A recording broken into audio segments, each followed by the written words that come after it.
We're with Yonkers Voice is here with the 26th mayor of Mt.Vernon, New York, Mayor Richard Thomas. And I'm not going to hesitate. I'm going to start with the questions right away. Let's go. There was an article in, I believe it was patch.com, that an environmental group had done a study on water. And the way it was written, it was rather alarming. So I don't know if you want to dispel the... Well, you know, it's no secret that Mt.Vernon has a lot of work to do. And before I start talking about some of the issues, I want to thank you guys for the opportunity to interview with Yonkers Voice. You guys have done a great job at looking at the facts and presenting the facts as they are. So I just want to commend you guys on doing that. It's kind of hard these days given all the stuff coming out of the White House, but nonetheless, I do want to thank you guys for being a good platform to communicate with people that are interested in fact-based conversations. And when you look at the facts with respect to the environmental group's report, I haven't read the whole thing, but I believe that we're in the right ballpark in terms of recommending that families check their water, check your water, and we believe that clean waters, clean air are important to the environment, but also to the next generation. So we've taken a series of steps as an administration to make sure that we have clean water and we create clean air. So some of it involves developing new partnerships with organizations like Trust for Public Land, Tesla, a few other organizations out there that we've reached out to, including Riverkeeper, to get involved here in Mt.Vernon to ensure that we take more steps to strengthen our environmental investments. As you may know, Mt.Vernon has had a problem with dirty water getting into the Hutch River and the Bronx River, and it has reached people's basements, it has reached businesses' basements, and it's not just dirty water, it's in some cases raw sewage. But this doesn't rise to the level of Flint, Michigan, where the water is non-drinkable, or the contents of the water are cause for concern? I think it depends on how you look at it. First, Flint, Michigan is a major crisis, and I believe broken sewers are a major crisis in Mt.Vernon. I would put the situation that we're faced with in Mt.Vernon in terms of repairing our infrastructure on the same scale, because if you have raw sewage going into your basement or going into your business, that's a health crisis. That's a real safety issue. And think of the double tax that you have to pay, be it during the holidays, during great weather like today. You can't enjoy your backyard or your basement because Mt.Vernon didn't want to take the steps to fix the problem. And it's nothing new. This problem that we've been having with our sewers goes back to 2003 at a minimum. And prior administrations made a conscious decision to ignore the federal government. Which leads me to the next question. How much of the challenges that you have now are a carryover from previous administrations? How much did you inherit? Well, we've inherited a variety of challenges. Some that date back to 2012, some that date back to 2006. The EPA one certainly 2003, but there are others that date back as far as 1956. So when you look at some of the coverage out there, be it from the New York Times, you'll see, when you Google Mt.Vernon, you'll see articles stretching the years about issues that they've been covering, be it the comprehensive plan in 1960 to the fact that Memorial Field is poised to be redeveloped in the early 90s. These are all things that happen to be, generational issues. And I'm not claiming that we're going to solve all these problems overnight, but my promise is I'm going to continue to put structure around these problems and bring them through a process toward resolution. Can we afford to fix our sewers? Absolutely, we must do it. Is it going to be expensive? Absolutely. I'm doing everything in my power to make sure that we take the steps to plan for it in a way that doesn't hit taxpayers in their wallet, which is why we're trying to restructure, how we operate as a government, so we're eliminating waste. And I'll give you a quick example. Near our DPW yard, we have a recyclable yard. We can no longer have the material that we recycle along the waterfront. We can no longer store salt that we use to clear the roads when it's snowing along the waterfront. We've known this problem for a long time, and it's part of our federal mandate to clean up our environment. It costs us, just back of the envelope, maybe $240,000 to move the recyclables that we collect around the corner to the waste transfer station. Just think about that. Our yard where we hold recyclables, we're paying $240,000 a year just to move it from one location around the corner, which is in the same property. Why? If we stop that practice and we bring it straight to where it belongs and we restructure how we operate, I can save $240,000 and use that toward a bond that will pay for itself. We've already been paying that cost for year after year. Now we're talking money. We're talking money. We're talking money, and so there are examples. That's the point. What we're doing is we're finding ways to pay without having to raise costs. But here's the other issue. There was a minimal tax increase this year to Yonkers, to Mt.Vernon property owners. It was right. I believe it was $18 per household. Yeah, per 1,000. Per 1,000. But that was because you were able to get monies from the reserve fund. Well, I don't. So this is where let's unpack this a little bit more.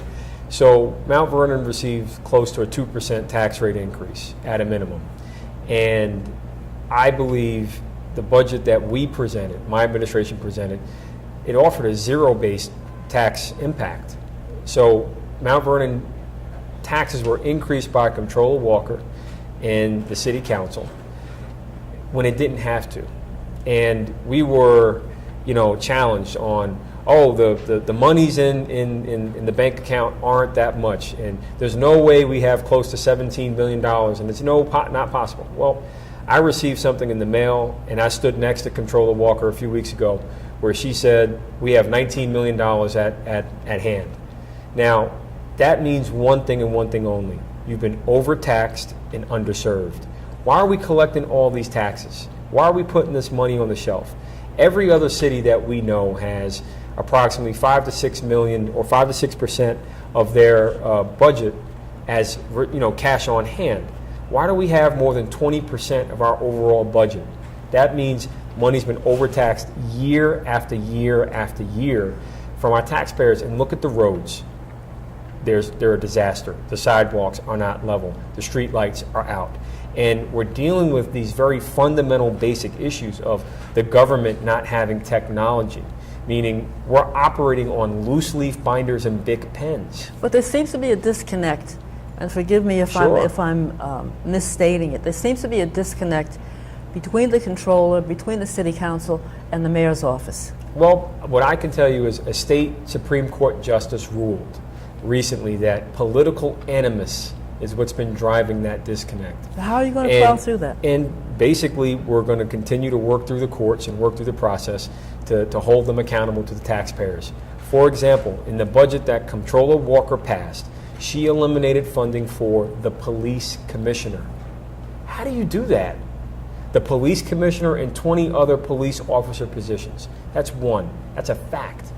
I just had a conversation this morning with members of our staff up in the planning department in the urban renewal agency, and I pointed out to them that we put in the budget salary increases, we put in the budget appropriate levels of funding for their department, and when you look at the comparison, Comptroller Walker and Griffith zeroed it out.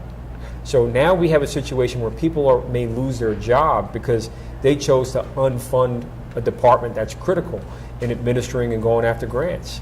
And these are all connected to the recent decision that we made to tap a former FBI special agent to investigate how millions of dollars have been misappropriated, most likely, to uncollectible or undocumented loans. Do you think that will lead to a federal investigation? The Urban Renewal Agency, Mt.Vernon, has been under scrutiny for a very long time. And I can assure you that what we have been able to identify will require some conversations, but I'm going to leave it to the special counsel to drive that dialogue. I can assure you that what the appointees from the Obama administration that we brought in have reported to me has necessitated this move. And we have heard from HUD officials indicating that they are pleased with our decision because we're already facing the Justice Department because of obstructionism by Comptroller Walker and council members, certain council members. And we know that Mt.Vernon is under a very close view based on past decisions that, are really blocking our future. So the bottom line is we're going to get through it, and I know and have full confidence in this process. But does that not open up a Pandoras box, given the current administration? Well, what I can tell you is people elected me to be mayor because they want to fix a broken system. I made it no surprise. I held no punches when I was on the city council, when I was working in industry, and I made it very clear as mayor, I'm not going to hide from these challenging issues. People need tough decisions to be made. We're making them. People want answers. We're going to get them. We want Memorial Field fixed. We're fixing it. And when you go down a list of all the things that we signed up to do, we've been able to get close to getting it done. But when you have the Justice Department having to step in and tell Comptroller Walker and tell the City Council that if you obstruct, you will be prosecuted, just like in Flint, Michigan. These are the things that our residents need to know, is that we could have fixed the problem years ago if Mt.Vernon didn't ignore it. We have approximately $19 million on hand, as Comptroller Walker indicated. Where did that money come from? What changed between October of 16 and today, where all of a sudden she says we have all these resources to work on stuff? We can't keep focusing on the next election. We have to focus on the next generation. And for her to be in office for a quarter of a century and play this game, this game of hide and seek with dollars, it's very disgraceful. And again, I don't hold any punches with that regard because I know the cost is serious. There are people upstairs worrying about their jobs, worrying about their families. There are people that are dealing with raw sewage in their basement on a daily basis. And these people are all questioning why does the Mt.Vernon government not get it? I get it, and I put myself in their shoes, and that's what you're hearing. It's the passion of wanting just serving people and getting our city back on track, and we're doing that one day at a time. There are things that have not been finished. There's so many projects in Mt.Vernon that have not. One is the Streetlight Audit. The previous administration had struck a deal with a Korean manufacturing company to have streetlights. I believe was in the millions of dollars. And the audit hasn't been done, and this is right. So with respect to the 3-4 years streetlights, after the fact, streetlight sequence, and it's like a joke. How many politicians does it take to change a streetlight? but I can assure you that I think the deal that they struck was wishful thinking at best, and I believe that the fact that the city could cut a check to a company that didn't even have everything lined up, be it the bonding, be it the business track record, to do this is, again, suspect. And it's been very well documented that the issues that have plagued Mt.Vernon changing its streetlights, it just goes to show you the level of dysfunction that existed before we got here. So I am going to continue to fight that deal that they struck in the darkness of night, because I believe that we, like every other city, should not have to pay a premium for streetlights. For example, White Plains, Clarkstown, Harrison, other communities throughout this state have for a very long time changed their streetlights over without having to pay millions of dollars up front. The way you pay for it is on your bill through the savings, so taxpayers don't have to pay a dime. And to know that our electric bill was being paid to a third party, meaning like these energy service companies that call you in the middle of the night, we were, as a city, paying 3 times the rate for our electricity. So who knows who that company is? We've reached out to them a number of times, and for some reason they keep popping up on our bill. So New York Power Authority, through Governor Cuomo, thanks to the governor for stepping in and helping us out, has made it possible for us to change our streetlights without having to pay that $3 million on top. And that means we can use that $3 million for something else that the city needs. So think about that cost. We save taxpayers from having to waste $3 million to go to Korea. Those dollars should be going to New York or Americans for American jobs. And there are companies that are on the state contract that are approved by New York State that can provide the same service, if not better, with products that are made here in America. On another topic, you have a large immigrant community here. I believe that there was a statistic that says that 1 out of 10 residents in Mt.Vernon is from Brazil, are from Brazil. I don't know how many are undocumented, but the question that I'm asking is that if there is a problem with immigration and people are removed from the city, people who are working, people who are contributing to businesses, people who have businesses here, how much will that impact the city, and how are you working with the undocumented here? Well, I've directed my corporation counsel to make resources available to assist anyone with an immigration challenge. And we have identified outside counsel that can assist us. We've identified Fordham Law Clinic and a few other groups that have stepped up to assist in that regard.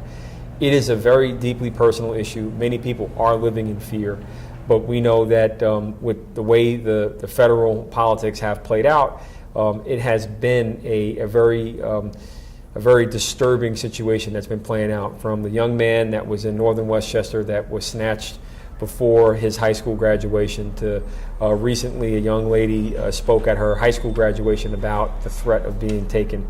I can assure you that the priorities that are coming out of the White House are not the priorities we share here in Mt.Vernon. So we're going to do our best to defend everyone that calls Mt.Vernon home, and we believe that diversity in thought but also in person is very important to us as a nation. So I look forward to continue to stand with other mayors around America. For example, Mayor of Austin, Texas, Mayor Adler is a good friend, and I intend to visit him toward the end of this month when he goes before the state court federal court in Texas, where he's challenging a state law that says that police officers, commissioners, and the mayor can be put in jail for not implementing this mentality that the White House has. And mayors from all around America are rallying together to support what Mayor Adler is doing in Austin, Texas, because we all believe, from New Orleans to Columbia, South Carolina, to Columbus, Ohio, to Philadelphia, Pennsylvania, there are many mayors around that share this view that, you know, America's for everybody, not just for one group. And we're going to be standing side by side with Mayor in Austin, looking to make sure that equality is for all and justice is not just for us but for all. But you haven't officially declared Mt.Vernon a sanctuary city. So Mt.Vernon is a sanctuary. It is a city that believes in receiving everyone, and we've played a pivotal role in founding the Bill of Rights, from the events that took place here at St. Paul's Church with John Peter Zenger, where he challenged a contentious election and had Alexander Hamilton defend him and win that lawsuit to set the foundation for the First Amendment, freedom of speech, freedom of press, freedom of religion. And knowing that it's in our DNA to be vocal and to stand up, we've made it clear from testimony that we sent through the U.S. Conference of Mayors to, notes that and actions and positions that we have taken on making sure our law department is equipped to defend folks. We know that Mt.Vernon is a sanctuary. We're going to continue to defend it. Okay, let's switch to uniform service. We'll talk about the fire department first. There was a complaint a while back with the Mt.Vernon. The Yonkers Fire Department complained that there was too much mutual assistance coming from Yonkers to assist the Mt.Vernon Fire Department. Basically what they were saying is that the Mt.Vernon Fire Department was not pulling its load in terms of manpower, and how are you addressing that? Management. And we have looked at, the pieces we have internally and said, how can we, restructure the way the fire department operates from the inside out? And we focused on how we can change the culture. The days of abusing mutual aid, from what I can tell based on the numbers, are over. But the question is, will the city council and will the comptroller fund public safety? To date, they have not. And it's really a challenge for us, because just to talk about police for one moment, unfunding 20 police officers, unfunding the police commissioner is unacceptable. And if it were done in White Plains, if it were done in New Rochelle, heck, if it were done in Yonkers, I think every news outlet would be outraged. But for some reason, it seems to be an overlooked fact that, and generally accepted, that a community of this magnitude, of this diversity, of this caliber, that has challenges in some areas of public safety, has been summarily dismissed. That's one of the And I don't get it, but I know that despite the limitations, despite being what Justice Lefkowitz said in her decision, political animus, sabotage by Comptroller Walker and by members of the council, particularly Councilman Griffith. That's what the judge said. The judge pointed out plain as day that they have made decisions to undermine public safety. Despite that, or at a minimum, despite that, we've been able to deliver a high quality service without having to raise the costs. But crime is skyrocketing. No, that's actually that's not factually correct. Crime has plummeted 22% since 2012. Crime is down 6% since we took office from 16 to 15, and crime is going down even further. The way we've done it is we've looked at the data, what's driving the numbers, and what can we do to try and prevent crime? What can we do to prevent fire? So, for example, I'm wearing a flag pin from the American Red Cross, and we're working with them to canvass areas of Mount Vernon that are high risk for fires, and we're knocking on doors now, sounding the alarm to save a life. And it's these strategies that we've been deploying, engaging our kids, engaging our youth, using cross-cutting measures like pop-up block parties to connect with the neighborhood, to provide information to A, strengthen safety, B, build trust on both sides of the badge, be it police or fire. So folks know that we are working for them, not for some hidden interest or hidden agenda. We're working for you, and we're going to continue to take steps to support, uplifting our community. So the days that have been referenced have passed. The numbers show we've gone a complete different direction. We've gone in a way where our department is the only department, fire department that is, to train new recruits in-house. And we are being contacted by other fire districts to train their departments because it's more cost effective for them to do it with us. So we're excited about what we've been able to do to cut costs and increase performance. But getting back to the policing issue, if the police department is underfunded, and as you say, you are reducing crime, how can you continue to reduce crime if you have an underfunded police department? So I have to thank again Governor Cuomo in New York State and the county executive Astorino as well for sharing their departments. Strategically, we looked at the math, looked at the data and said, we can use some additional support and presence during these times in these areas, because that's where the data shows we need, the county police or the state police to come through and have their presence. So they have helped deter that.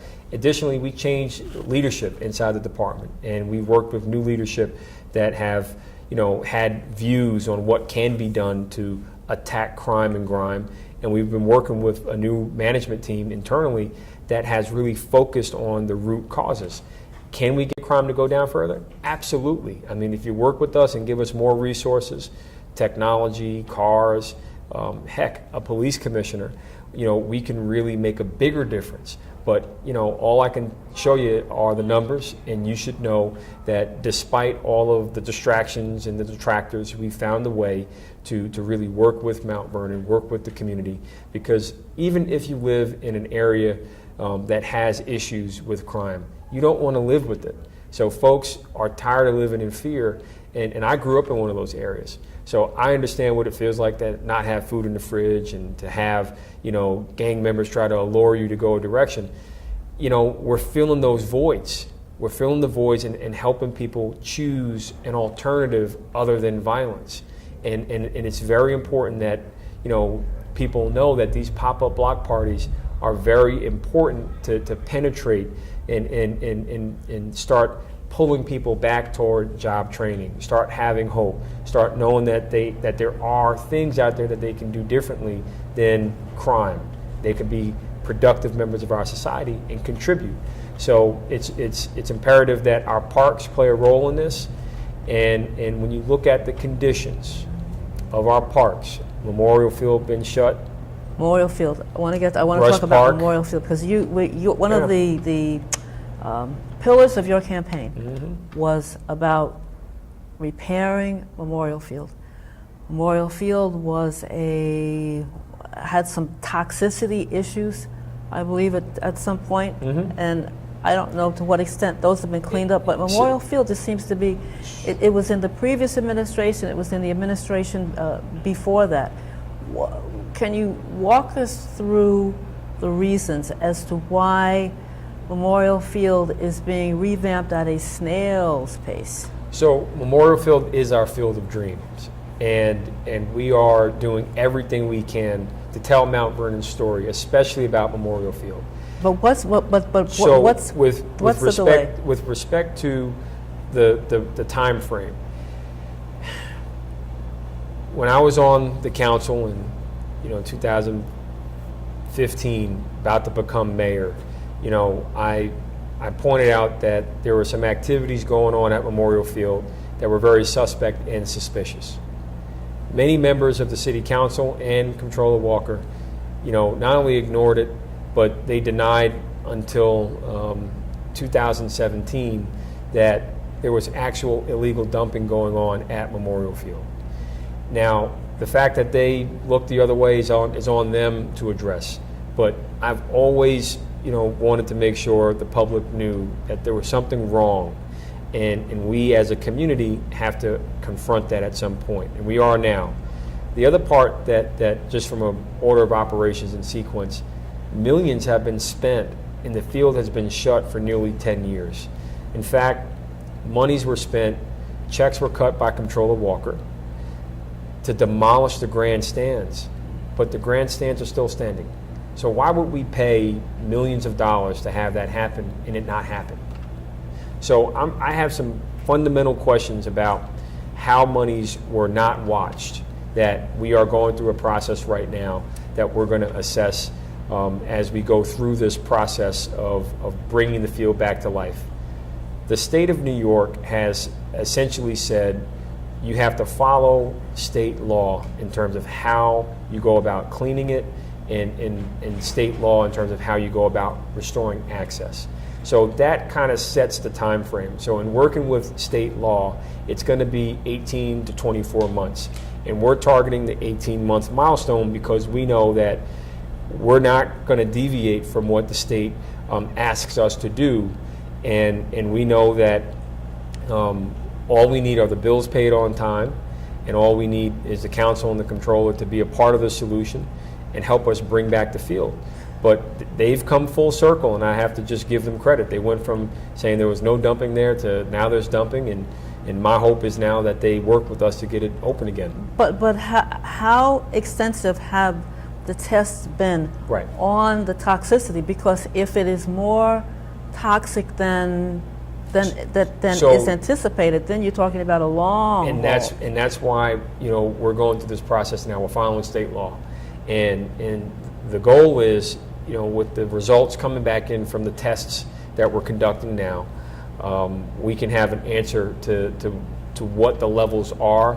Our hope is that it isn't as significant as Roberto Clemente Park out in Central Islip, where an array of things were dumped there, and it's still not publicly disclosed as to what was dumped there. But it is clear that Central Islip lost Roberto Clemente Park. It's not opening, and it's not clear as to if it will ever open. So my hope is that that's not the case with Memorial Field. Is that a possibility, though? It's absolutely a possibility. When you have people dumping not only in your face, but in the darkness of night, it's important that we know that the threat is real, and we're going to have to really take steps to prepare ourselves for the worst.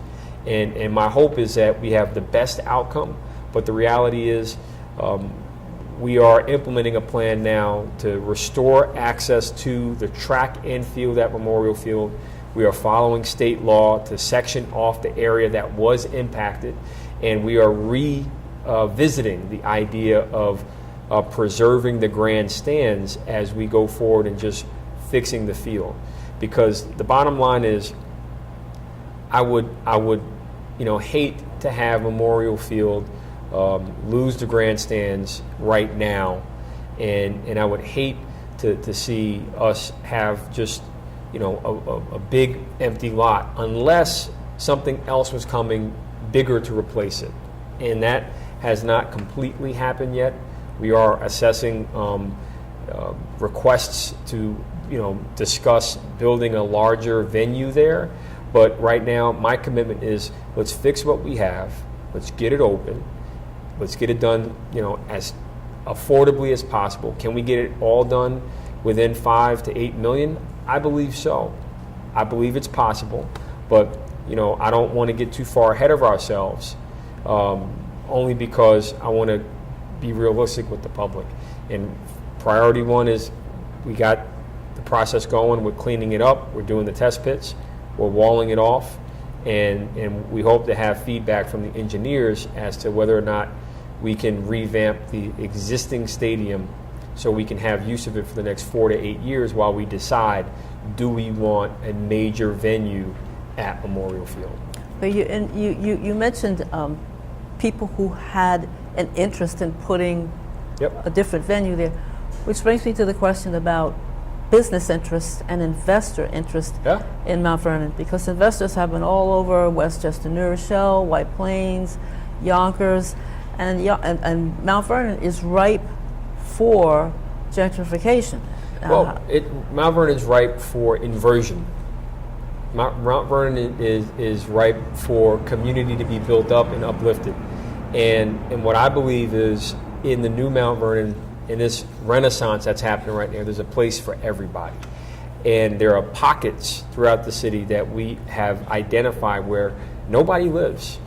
And there are pockets where, our Rust Belt, along our port, because we have the only existing industrial port here in the region, where we import over 700,000 metric tons of raw material.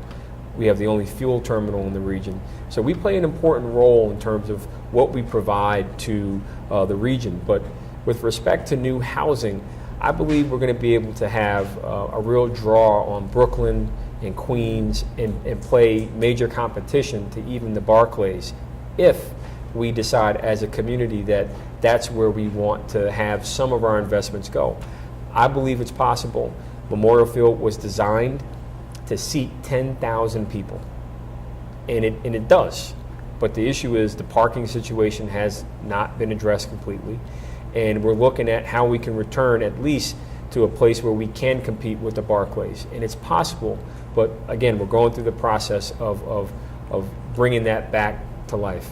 As far as the housing goes, again, the locations that have been identified for redevelopment, people don't live there.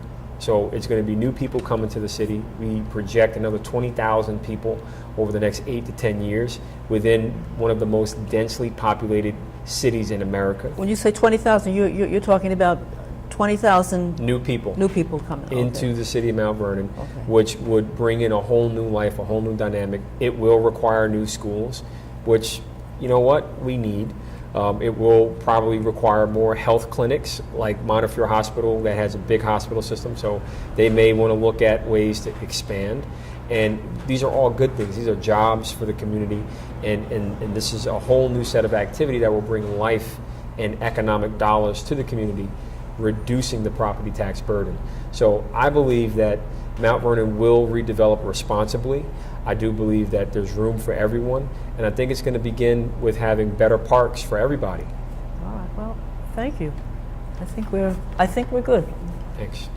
Let me see if there's anything that I missed. I think I've covered it. Is there anything that you want to say that I think it's worth mentioning, a reality, and I think it's important for, generational observation. Now, the mayor before me is a little bit more senior in his years, and he can claim to be wiser. But I come from a perspective of, there's a lot of things that we are inheriting as a generation, as a people. that even we are ill-equipped to deal with. And I believe that, while we may have been handed a can of worms with Memorial Field, with the sewers, and the fact that we're in front of the Department of Justice, and despite the political gridlock that has, served like a weed choking off all the nutrients going to the flowers in the garden of Mount Vernon, I believe that we are pruning Mount Vernon, and we are getting rid of these deep, nasty weeds one at a time. And anybody that has seen a garden overgrown, and a garden that has been pruned and come back to life, can understand that it's a hard work, it's a process, but we're not going to give up on it. We're going to keep pruning Mount Vernon, because I understand, how important those moments are. And what moments are those? When you buy an ice cream for your niece or your nephew, or you go to the park and Legos are being given away, or you find out that Slide the City, a 1,000-foot-long slip and slide, is coming to your town, and you don't have to go far to enjoy, yourself and your family.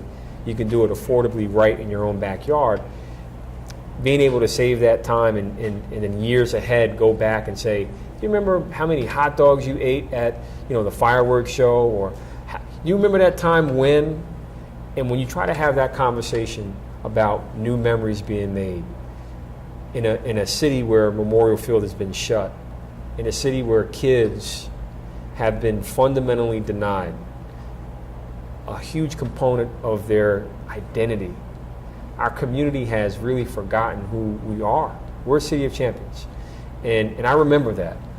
And that's why I think it's important that, everyone know that this generation appreciates what has happened before us. And we're going to continue to pay deference and respect to all those that stepped up to change, not just Mount Vernon, but the country.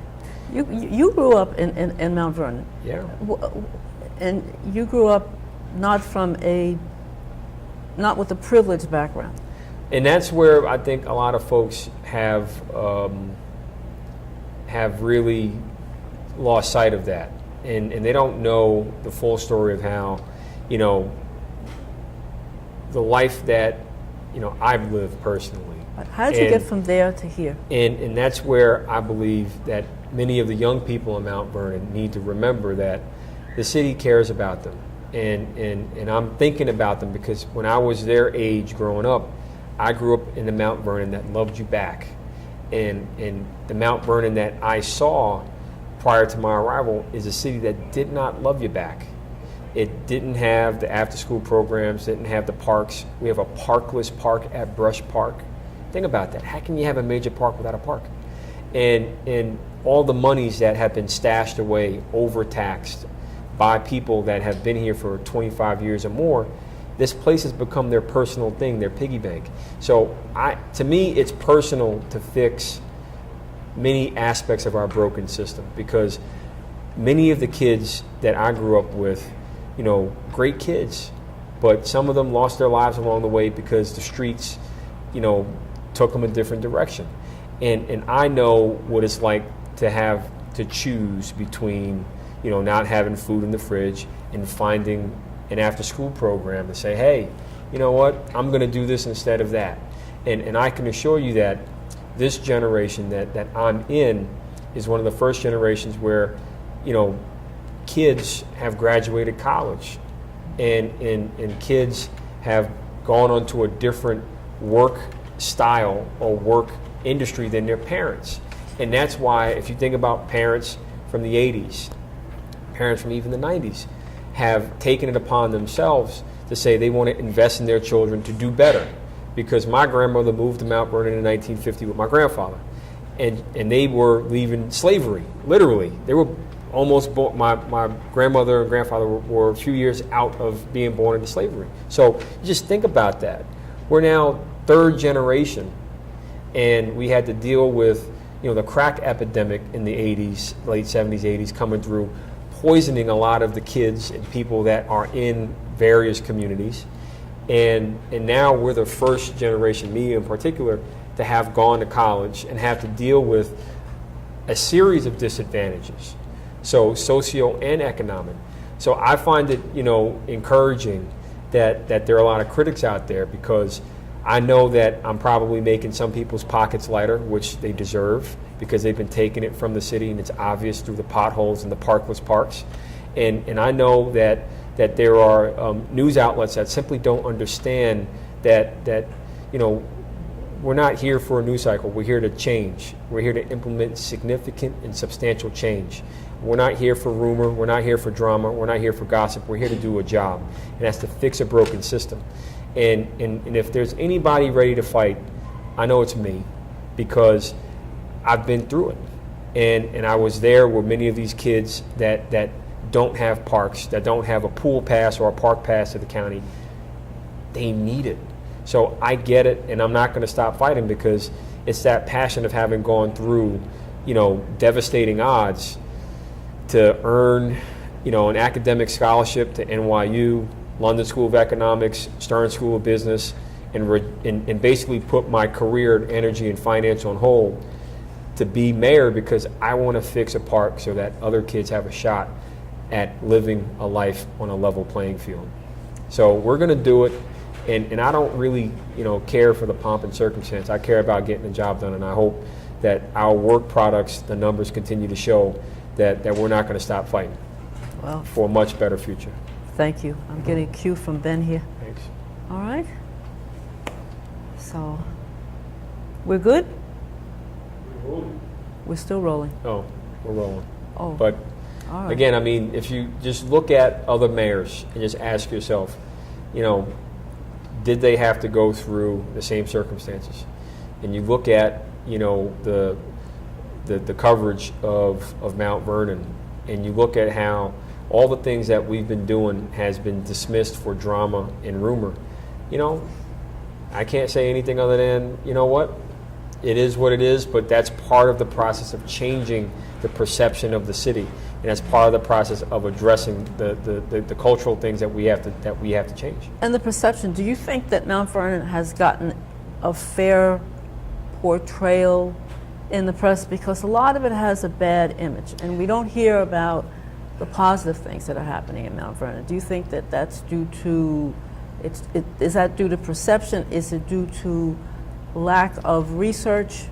I think it's a combination of factors, but I believe that there's a very concerned group of people out there that are doing everything they can to find drama and find, salacious things to say that take away from the real, aspects of our authenticity, our cultural grit, our urban fabric that has really transformed many aspects of not just Mt.Vernon, but the country. And it's in our DNA, from Dick Clark to Lillian Vernon to Earl Tatum, Lowe's Moore, to the McCrae brothers, Ralph Branca, Denzel Washington, Deja Stevens, to Art Carney. You go down the list of all the people that have come through Mt.Vernon, including Nina Simone and the Shabazz family. So much has happened here in these 4 square miles. Heavy D and the boys, P. Diddy. We have given so much to the world. And to know that while we have contributed so much, we have this perception problem, in my opinion, is because for the past 25 years we've been governed wrong. We've been mismanaged. And it's apparent.